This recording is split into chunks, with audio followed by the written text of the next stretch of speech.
In this video, we are going to study about society. Society is the most basic unit of study in sociology. तो चलिए आज इसी को detail में समझने की कोशिश करते हैं। इस वीडियो में हम क्या क्या पढ़ेंगे। इस वीडियो में हम सोसाइटी की जो कॉमन अंडरस्टैंडिंग है लोगों के बीच में, उसको थोड़ा सा डिटेल में समझने की कोशिश करेंगे और उससे सोसाइटी वो अंडरस्टैंडिंग सोशोलॉजी के पॉइंट ऑफ व्यू से क्यों अलग है ये समझने की कोशिश करेंगे। फिर हम सोशोलॉजी के पॉइंट ऑफ व्यू से सोसाइटी को डिफ़ाइन करने की कोशिश करेंगे। अलग अलग सोशोलॉजिस्ट ने अपने हिसाब से सोसाइटी को डिफ़ाइन किया है, तो we will get into that.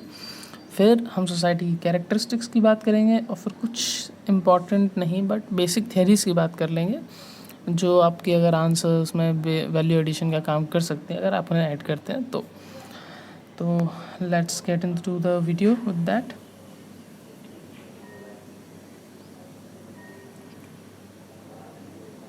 तो society the most vague and general concept in sociology. Why vague? क्योंकि ऑलमोस्ट हर इंसान की सोसाइटी की समझ अलग है इन सोशोलॉजी। कोई सोशोलॉजिस्ट कहता है it's just a set of relationship, कोई कहता है it's a part of the structure. अलग अलग थियरिस्ट अलग अलग चीज़ें पुट करते हैं। And general concept because it is very broad in sense. Okay, now let's understand the common sensical understanding of sociology. जैसे सिंपल टर्म्स में बोलें तो अगर आप किसी इंसान से बोलते हो सोसाइटी क्या है, तो वो बोलता है कि जो हमारे आसपास लोग रह रहे हैं सोसाइटी ही तो हैं। अब जैसे मैंने कुछ एग्जांपल्स भी कोट किए हुए हैं यहाँ पे, capitalist society, Indian society, communist society, Hindu society, agricultural society, ऐसी और भी एग्जांपल्स हो सकते हैं। सोशोलॉजिकल सोसाइटी है ना, मुस्लिम सोसाइटी। जो लोकेलिटी में आपके लोग रह रहे हैं आप उनको किसी सोसाइटी का नाम दे दीजिए, आपकी कोई वो है। ये कॉमन सेंसिकल अंडरस्टैंडिंग है। कॉमन सेंस में इन सब चीज़ों को लोग सोसाइटी ही कहते हैं। बट ये सोसाइटी सोशोलॉजिकल सेंस में सोसाइटी नहीं है। In sociological sense they are something called association और कम्युनिटी। मतलब अगर आप सोशोलॉजिकल सेंस में बात करेंगे तो ये चीज़ें जो हमने यहाँ पर लिस्ट आउट की हैं और ऐसे ही और भी एग्जांपल्स जिनको कॉमन सेंस में सोसाइटी माना जाता है, they are not society, they are associations और कम्युनिटी इन सोशोलॉजिकल सेंस। जैसे Hindu community, Muslim community, these are the communities or associations or something, but they are not society as such। ठीक है, क्यों नहीं है और अलग से सोसाइटी को नाम देने की क्या ज़रूरत है, आगे देखते हैं। What is the need for sociological understanding of society?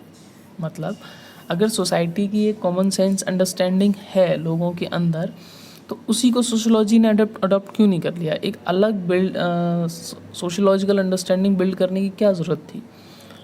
वैसे ही सोसाइटी की एक अंडरस्टैंडिंग है, अलग से बिल्ड करके लोगों में कन्फ्यूजन करने की क्या ज़रूरत थी? सो आइडिया इज़ कि जो कॉमन सेंसिकल अंडरस्टैंडिंग है वो बहुत ज़्यादा वेग है। ठीक है, इट्स टू वेग and depend on individualistic understandings. मतलब मेरे लिए जो सोसाइटी है हो सकता है किसी और के पॉइंट ऑफ व्यू से वो सोसाइटी ना हो।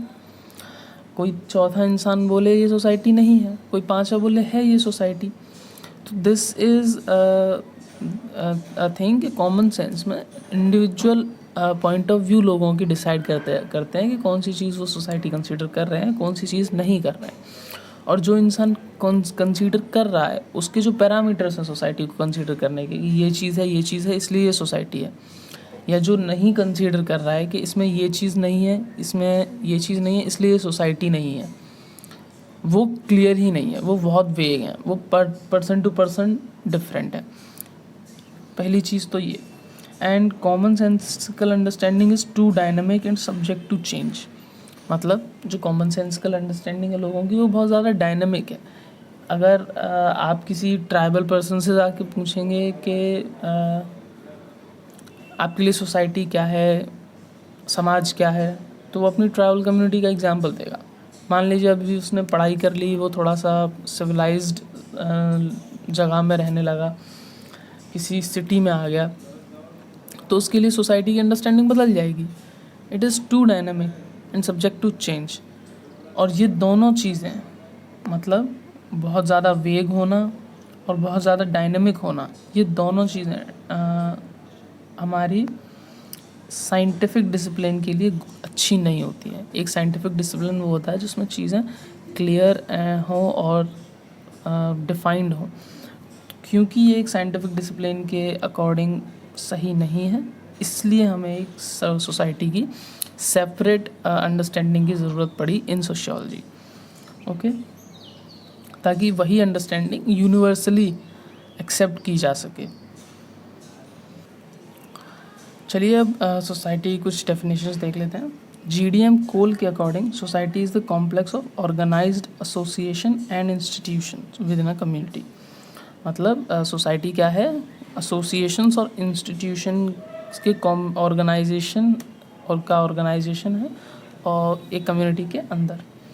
लैपियर की डेफिनेशन कहती है society refers not to group of people but to complex patterns of norms of interaction that arise among and between them. मतलब ये वही कॉमन सेंसिकल अंडरस्टैंडिंग की बात कर रहे हैं कि सोसाइटी ग्रुप ऑफ पीपल को डिनोट नहीं करती सोसाइटी, ठीक है। सोसाइटी डिनोट करती है उनके बीच के इंटरेक्शन पैटर्न्स को। I hope you are getting it. Is a very minute difference. Society group of people को रिप्रेजेंट नहीं करती है, इट रिप्रेजेंट उन ग्रुप ऑफ पीपल के बीच में जो इंटरेक्शन है, जो पैटर्न ऑफ इंटरेक्शन है, उसको सोसाइटी कहते हैं ये, ठीक है। उसके बाद एक मैकाइवर की डेफिनेशन है society is a web of social relationship. इनकी डेफिनेशन को थोड़ा डिटेल में नीचे समझने की कोशिश करते हैं। वेब ऑफ रिलेशनशिप और चैन ऑफ रिलेशनशिप एक ही बात मान के चलेंगे हम। तो चेन ऑफ सोशल रिलेशनशिप, तो सोशल मतलब सोशल रिलेशनशिप कौन सी होती है? एक ऐसी रिलेशनशिप जिसमें म्यूचुअल अवेयरनेस हो, उसे हम सोशल कहेंगे। मतलब एक मान लीजिए दो लोग हैं, अब एक पर्सन दूसरे से कनेक्टेड फील करता है, दूसरे को दूसरे पर्सन के बारे में पता ही नहीं है, तो ये एक सोशल रिलेशनशिप नहीं होगी। जैसे फॉर एग्ज़ाम्पल हम क्या ले सकते हैं?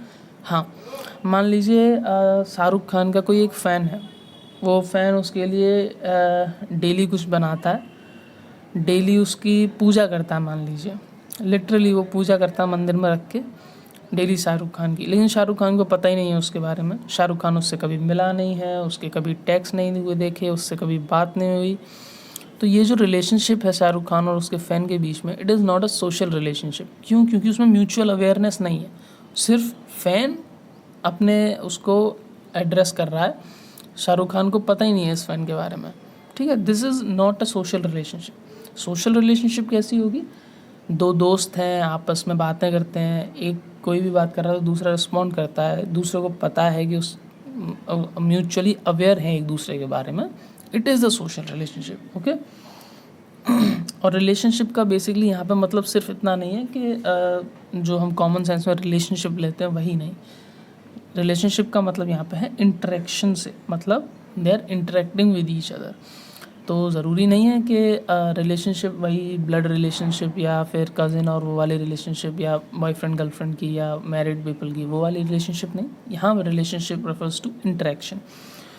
तो म्यूचुअल अवेयरनेस के साथ जो इंटरेक्शन होता है जब लोगों के बीच में, तो इट क्रिएट सोसाइटी। मैंने बहुत सिंपल टर्म्स में आपको बताया है, society is not a group of people. ये जो नीचे लाइन लिखी हुई है मैं इसको एक्सप्लेन कर रहा हूँ। The society is not a group of people. जब ग्रुप ऑफ पीपल के बीच में इंटरेक्शन होता है विद म्यूचुअल अवेयरनेस, उससे हम सोसाइटी कहते हैं, ठीक है। आई होप आपको ये समझ में आ गया होगा। स्टिल कोई भी डाउट है तो कमेंट बॉक्स में पूछ लीजिएगा, I will surely respond to that. चलिए मूविंग अहेड, हम कैरेक्टरिस्टिक्स ऑफ सोसाइटी डिस्कस कर लेते हैं। सबसे पहली characteristic, it consist of people. Obviously society है तो इट कंसिस्ट ऑफ पीपल, पर ये सिर्फ पीपल नहीं है। इम्पॉर्टेंट चीज़ to notice, it consist of people, ये लेकिन सिर्फ पीपल नहीं है। म्यूचुअल अवेयरनेस एंड इंटरेक्शन होना बहुत ज़रूरी। हमने अभी देखा कि एक सोशल रिलेशनशिप होनी चाहिए, तो सोशल रिलेशनशिप के लिए म्यूचुअल अवेयरनेस और इंटरेक्शन बहुत ज़रूरी है। एग्ज़ाम्पल इसका लेते हैं, जैसे टीचर जैसी क्लास में आता है, स्टूडेंट्स खड़े होकर उन्हें ग्रीट करते हैं, this is a mutual awareness. बच्चों को पता है कि टीचर की क्लास में आने पे कैसा बिहेव करना है, और टीचर को पता है कि जब मैं क्लास में एंटर करूँगा तो बच्चे मेरे आने पे कैसे रिएक्ट करेंगे या क्या जेस्चर देंगे। ठीक है। Next, society depends on likeness. ये लाइकनेस का कॉन्सेप्ट यहाँ पे आता है, एक सोशियोलॉजिस्ट है हमारे एंथनी गिडेंस, वो इस चीज़ को बहुत ज़्यादा हाईलाइट करके गए। उन्होंने एक टर्म दिया था, कॉन्शियसनेस ऑफ काइंड, मतलब अपने जैसों की बारे में पता होना। हम जब सोसाइटी में रहते हैं तो हमें जब कोई अपने जैसा मिलता है तो हम खुश होते हैं। मान लीजिए आप किसी फॉरेन कंट्री में चले गए, आप इंडियन हैं, वहाँ पे आप फॉरेनर्स को देख देख के परेशान है, और जस्ट सडनली आपको कोई पीछे से हिंदी में आवाज़ दे दे कि अरे भाई भारत से हो गया, आपका दिमाग ख़राब हो जाएगा। आपको इतनी खुशी होगी कि अरे ये तो मेरा दोस्त है, ये तो भाई बन गया, मतलब भले ही आप उसको बिल्कुल नहीं जानते।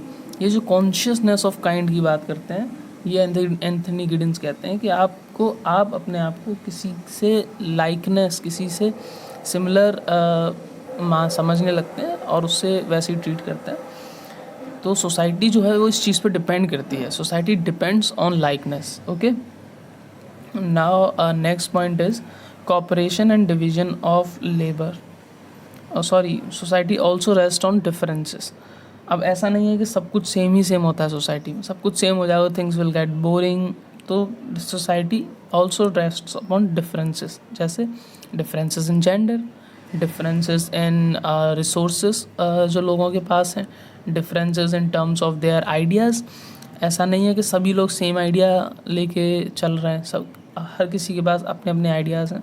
तो सोसाइटी डिफरेंसेस पे भी चलती है, ऐसा नहीं है सब कुछ सेम ही सेम होना चाहिए।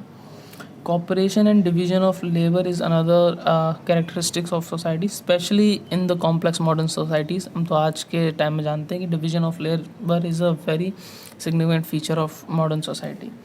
ठीक है, और cooperation modern society is the best example of this. Next point is society implies interdependence.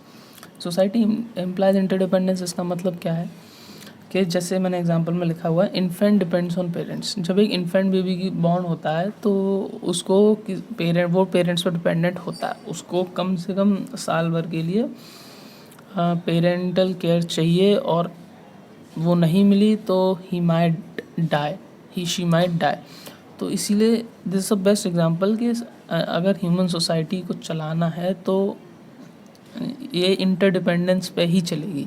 ऐसा नहीं होगा कि कोई एक इंसान बोले कि मैं सोसाइटी से बिल्कुल अलग हो जाता हूँ, कट जाता हूँ, मैं अपनी नई सोसाइटी क्रिएट कर सकता हूँ। नहीं, आप इन सोसाइटी पे इंटरडिपेंडेंट होते हो।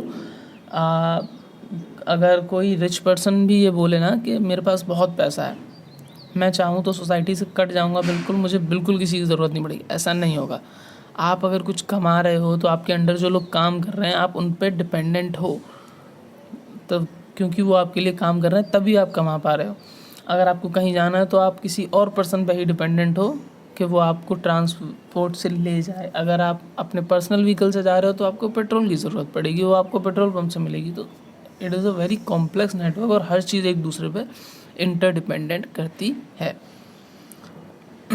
Next point is society is dynamic.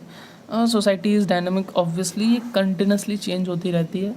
बहुत सिंपल सी बात है, पहले प्रिमिटिव सोसाइटीज़ थी, लोग गुफा में रहते थे, आज घरों में रहते हैं, महलों में रहते हैं। सो सोसाइटी इज़ कंटिन्यूसली चेंजिंग, और आज भी चेंज हो रही है। ठीक है, next point is it has social control. Society है सोशल कंट्रोल। सोशल कंट्रोल क्या होता है आप में से कई लोग जानते होंगे, जो लोग नहीं जानते उनके लिए मैं बता देता हूँ कि सोसाइटी एक मैकेनिज़्म की तरह काम करती है। जैसे हमारी बॉडी में जब कोई फॉरेन मटेरियल आ जाता है, कोई वायरस या कोई बैक्टीरिया आ जाता है, तो वाइट ब्लड सेल्स उस पर अटैक करना शुरू कर देते हैं टू कंट्रोल इट, कि आपको कहीं इन्फेक्शन ना हो जाए या समथिंग लाइक दैट, उसको प्रिवेंट करने के लिए, कोई भी डिसीज़ ना हो जाए। इसी तरह से जब सोसाइटी के नॉर्म्स को कोई इग्नोर करके डेविएंट बिहेवियर करता है, मतलब सोसाइटी के नॉर्म्स से, सोसाइटी के रूल्स से अलग जो बिहेवियर करता है, उन लोगों को कंट्रोल में करने के लिए सोसाइटी के पास कुछ एजेंट्स होते हैं। वो एजेंट्स रिएक्ट करते हैं जब कोई ऐसे बिहेव करता है, उस प्रोसेस को हम सोशल कंट्रोल कहते हैं।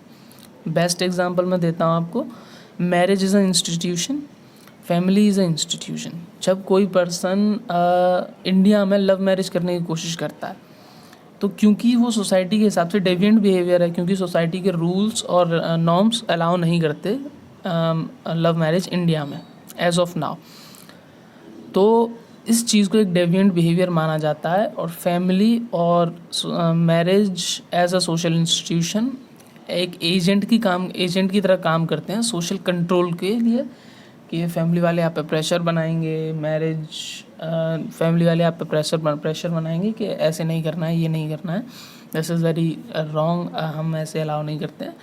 तो वो सोशल कंट्रोल करने की कोशिश कर रहे हैं, आपको डेविएंट बिहेवियर करने से रोक रहे हैं। तो सोसाइटी में सोशल कंट्रोल होता है। सोशल कंट्रोल को हम डिटेल में पढ़ेंगे आगे, तब हम उसको और अच्छे से समझेंगे, एजेंट्स कैसे काम करते हैं एट्सेट्रा। ठीक है। Gregarious nature of man. Gregarious nature का मतलब क्या होता है? ग्रेगेरियसनेस मतलब एक टेंडेंसी लोगों की ग्रुप में रहने की। मतलब जो सोसाइटी में लोग हैं उनका ग्रेगेरियस नेचर है, मतलब वो ग्रुप में रहने के आदी हैं, वो अकेले नहीं सर्वाइव कर पाएंगे, या अगर अकेले सर्वाइव भी करेंगे तो वो सोसाइटी का पार्ट नहीं रह पाएंगे। जैसे मैं एक आपको एग्जांपल देता हूँ, आपने एक स्टोरी शायद सुनी होगी या पढ़ी होगी। एक बेबी को, बॉर्न बेबी को कोई एनिमल्स जंगल में उठा ले गए थे, और वो उन्हीं के साथ बड़ी हुई, लाइक वुल्व्स के साथ लिटरली। तो जब 1-2-3 महीने बाद जब वो मिली, तो वो वुल्व्स की तरह हाउल करती थी, उन्हीं की तरह कच्चा मांस खाती थी, बोलना नहीं जानती थी। काफ़ी टाइम बाद मिली तब, जब भी, ठीक है। तो इससे पता चलता है कि एक कोट भी है बहुत अच्छी इस बारे में, man become man only among mans. ठीक है। तो जब आप अकेले रहते हो तो आप उस तरह से सोसाइटी में सर्वाइव नहीं कर पाते जैसे आपको करना चाहिए। इसलिए हम कहते हैं जो ह्यूमन है उसका एक नेचर जो है वो ग्रेगेरियस नेचर है, वो ग्रुप्स में रहने का आदी है। वो अगर ग्रुप में नहीं रहेगा तो वो प्रॉब्लम में आ जाएगा। The most important aspect of society is culture. Culture and society साथ साथ चलते हैं। हर सोसाइटी का, चाहे वो गुफाओं में रहने वाले प्रिमिटिव मैन हो या आज की मॉडर्न कॉम्प्लेक्स सोसाइटी, सबका अपना एक कल्चर है। और जो कल्चर है उसको सोशल हेरिटेज कहते हैं कई सोशोलॉजिस्ट। तो सोशल हेरिटेज मतलब, हेरिटेज इज़ समथिंग जो आपकी पास से आई हो, जैसे नेशनल हेरिटेज में आपके मॉन्यूमेंट्स वगैरह आ जाते हैं। तो इसी तरह से सोसाइटी का हेरिटेज क्या है? सोसाइटी का हेरिटेज कल्चर है, क्योंकि कल्चर काफ़ी टाइम से चला आ रहा है और वो जनरेशन टू जनरेशन ट्रांसफ़र होता है, इसलिए से सोशल हेरिटेज कहते हैं। तो ये कुछ कैरेक्टरिस्टिक्स ऑफ सोसाइटी थी। आई होप आपको समझ में आई होंगी। कोई भी कन्फ्यूजन है कमेंट बॉक्स में पूछिए, I will definitely respond to that. चलिए कुछ बेसिक थेरीज देख लेते हैं। वैसे ये बहुत ज़्यादा ज़रूरी नहीं है, आप चाहें तो इग्नोर भी कर सकते हैं, but just for value addition मैंने ऐड कर दी थी। तो एक है आपकी social contract theory. Social contract theory जो है वो सोसाइटी ओरिजिन के बारे में डिस्कस करती है कि सोसाइटी ओरिजिन कैसे हुआ। इसके मेजर प्रोपोनेंट्स हैं थॉमस हॉब्स, जॉन लॉक, जे रोशो, इनके नाम आपने शायद सुने भी होंगे।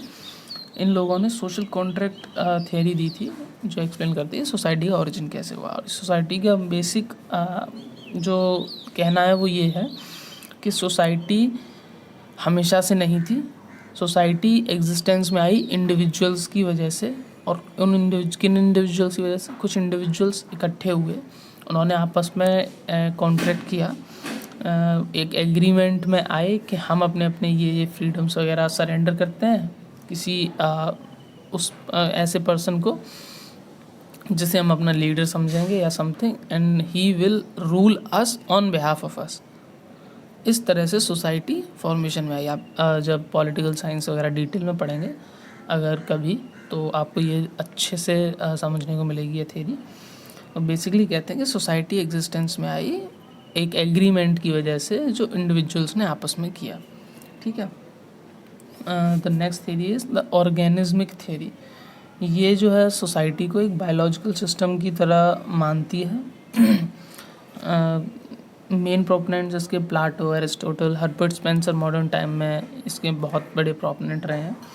इसका बेसिकली कहना ये है कि सोसाइटी जो है वो एक लार्ज एनिमल है और इसके जो वेरियस इंस्टीट्यूशंस हैं जैसे फैमिली, मैरिज, कास्ट, क्लास, ये सब इसके ऑर्गन्स हैं और ऑर्गन्स होने के साथ साथ ये कोई ना कोई टास्क परफॉर्म करते हैं, ठीक है। जैसे हमारे बॉडी में हर ऑर्गन का कोई ना कोई टास्क है, ऐसे ही सोसाइटी में भी हर किसी चीज़ का कोई ना कोई टास्क है। और अगर कोई भी पार्ट ऑफ सोसाइटी, कोई भी इंस्टीट्यूशन ऑफ सोसाइटी अगर काम नहीं करेगा तो बॉडी विल मेल फंक्शन, मतलब society will become problem, society में प्रॉब्लम आ जाएगी अगर कोई भी उसका पार्ट ठीक से काम नहीं करेगा, just as like a human body या ऑर्गेनिज्म। तो और इसी तरह से ये जैसे ह्यूमन्स अलग अलग स्टेजेस में इवॉल्व हुए हैं, पहले प्रिमिटिव मैन थे, फिर उन्होंने आग वगैरह चलाना सीखी, धीरे धीरे करके आज मॉडर्न सोसाइटी में आ गए। इसी तरह से ये कहते हैं कि सोसाइटी भी इवॉल्व होती है जस्ट लाइक ऑर्गेनिज्म। पहले वो बहुत सिंपल सोसाइटी थी, फिर वो थोड़ी सी कॉम्प्लेक्स हुई, फिर वो थोड़ी और कॉम्प्लेक्स हुई और आज वो बहुत ज़्यादा कॉम्प्लेक्स होकर मॉडर्न सोसाइटी बन गई है। तो ये दो बेसिक थियरीज थी। Nothing else I think is important in this topic.